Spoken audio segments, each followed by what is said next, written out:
Well, I don't know if it's the case for all of you who have been following along with me as I read through the Journal of Emily Shore, but as we get further and further along in the entries, my sadness begins to increase a little bit here.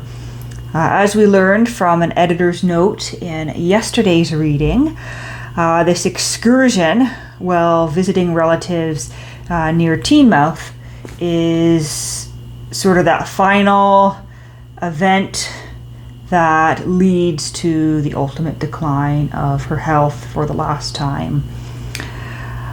But she's still feeling very well. I'm seeing at the start of this entry for the 9th of June, 1837, she's saying everyone was in uncommonly high spirits during tea.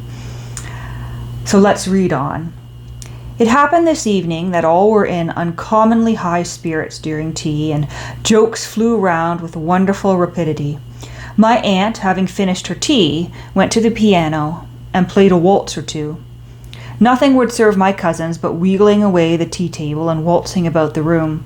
They made me join also and showed me how to do it, and good fun it was. The windows were open and the bell rung and tea things hurried off and the candles sent for, and then the universal cry was for a dance. So my aunt played and we all formed a quadrille. There were but 7 of us and only 1 gentleman among us. Nevertheless, we all enjoyed it excessively, and fun and laughter were incessant. From the quadrille we went on to a country dance, then the coquette dance, which was capitally amusing. Then A and P performed the bouquet dance to exhibit before the rest of the company. The 2 latter are, I think, highly objectionable in public, though of course nothing could be more harmless among ourselves. At last dancing dropped off, and my cousins took to singing. The merriment did not cease. Nothing would serve Miss Julia, but she must make Anna play tunes for her to sing to.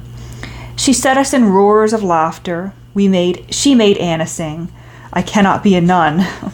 After this, several other songs were sung, and it was 10:30 before we began to disperse. I then went up, as usual, and curled my hair with Anna and Phoebe, and we had plenty more fun. It was 11 o'clock when I went into my own room, but I sat up writing my journal and was not in bed till near 1.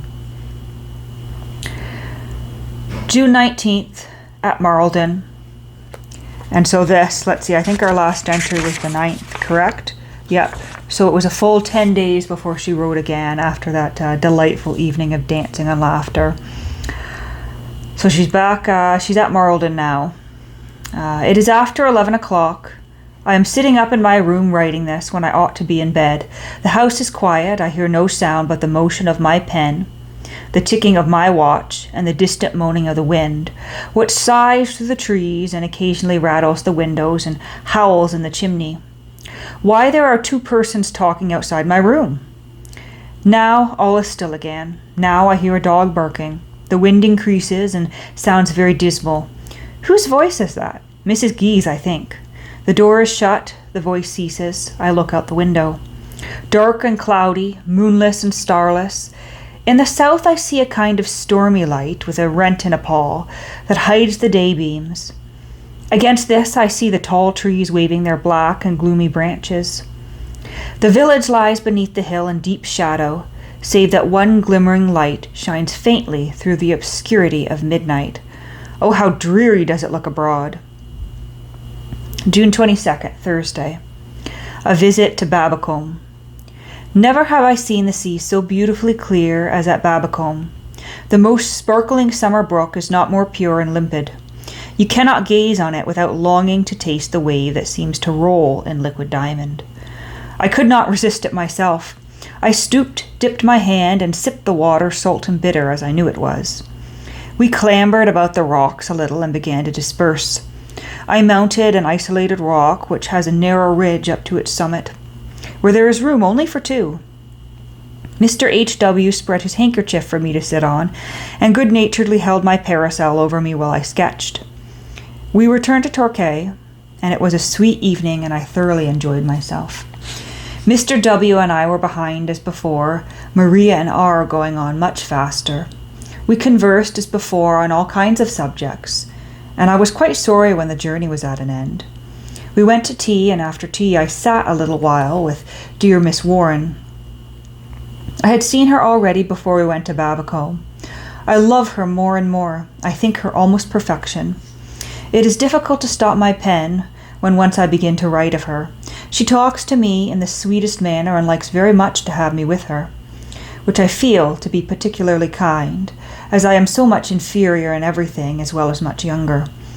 Oh, if I were to take any human being as a pattern, it would be Miss W. How I wish I were as detached from earth and as prepared for heaven as she is. How I wish I could cause to her my own family half the happiness she does to hers. June 23rd, Friday. In the evening, Mr. W. told us some very remarkable stories of apparitions and supernatural appearances, for the truth of which he could himself vouch. They interested me very much, and some made me shudder, when he told them in the silence and darkness of evening. He himself, like most sailors, believes in apparitions, and no wonder, after he has personally known the following singular occurrence. He happened, during the middle of the night, from 12 to 3 o'clock, to be the officer placed over 50 or 60 men who were employed on board an 18-gun brig off Port Mahon, which had been sunk and was now, if I understood him right, being raised again. The men were very merry, and were doing their work to the sound of songs. At last, Mr. W. sent down the carpenter, whose business it was at stated times, to measure the depth of the water below. He went down with a light, and was absent so long that Mr. W. was alarmed, and sent down another man to look after him. The sailor was presently heard on deck, calling from below for a light. In an instant, a sudden silence and panic seized all, and Mr. W. descended into the hold with a lantern. Now, a vessel that has been sunk always turns quite black, so that, as may be supposed, its appearance was dismal enough. And in the midst of the gloom and darkness lay on his face the poor carpenter, looking like a dead body. He raised his head and displayed a countenance of ghastly paleness. He stammered out something about having tumbled down and put out his light, tried to put a good face on it, and followed Mr. W. on deck. Mr. W. saw that something was the matter, and called him aside. "Now, tell me," said he, "what has happened to you?" "Oh, sir, I won't tell you. You will laugh at me." "Why, what is it? I won't laugh at you. Have you seen a ghost?" "No, sir, I've not seen a ghost. But, sir, I saw all my 3 sisters at the times they died, and tonight I have seen my mother. And it turned out afterwards that his mother did actually die at this very time." Poor Miss Warren had passed a sleepless night, and her father was also very unwell, so Tilla and I agreed that it would be best for us not to stay another night. Mr. Henry Warren pressed and urged me to stay, said he could not think why we should go, and was extremely annoyed when I persisted. However, he resolved to accompany us to Tynemouth. The fly was ordered at 12:30, so I had a whole morning with Tilla. Mr. Warren showed me some capital sketches of his and his log-book. He begged me to draw one of my sketches into a blank leaf of the latter as a memento of me. I did so, and while I was drawing it, he read to me some beautiful passages from Childe Harold, a poem which I longed to read if Papa and Mamma would allow it. I went up to Miss Warren's room to take leave of her, and had a very long, delightful chat with this angelic young woman. Her affectionate manner to me gave me the most heartfelt pleasure. She was sitting up in bed, looking so sweet and lovely that I could not take my eyes off of her. Her writing case was before her. She gave me a little pencil note to Phoebe. She made me sit on her bed and kissed me many times, and was kinder to me than ever. Then, while she held my hand clasped in hers, her eyes full of tears, yet of countenance lighted up with a heavenly smile, she said, "My heart is in heaven, Emily. All my joy and happiness is there." Her countenance, her voice, and her manner were so earnest and sweet that it quite overcame me. After a moment's pause, she said, "It seems strange that it should bring tears to my eyes, and yet you can understand the feeling that causes them." These were among the last words she spoke to me. Again she kissed me, and I was obliged to hurry away.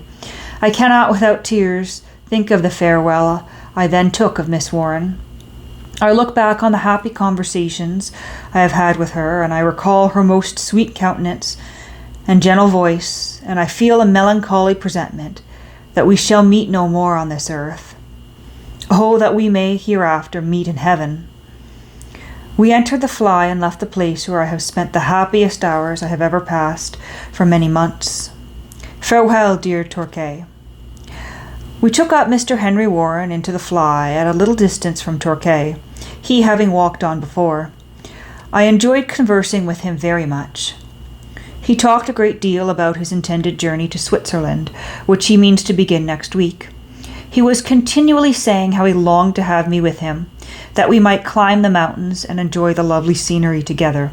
He says that he shall be quite alone with nobody to talk to who can understand his feelings. He means to correspond with Richard. I must not write you, he said to me, so I shall write to your brother. He then begged me to write to him just 3 lines in a postscript to Richard's answers, saying he should value them so much, but this, I am afraid, I cannot do. And I'll leave it at that, because after that she's going to be returning to Exeter. And I'm assuming by her saying, she cannot write to him and she cannot include a postscript in her brother's letters because it would be highly improper for her to be writing to a man to who she's, not engaged or married to and who's not a member of her family, given the social dynamics of the time. But I think those were some of the best entries we've read so far. But as I said, we'll leave it at that for now, and I'll see you again soon.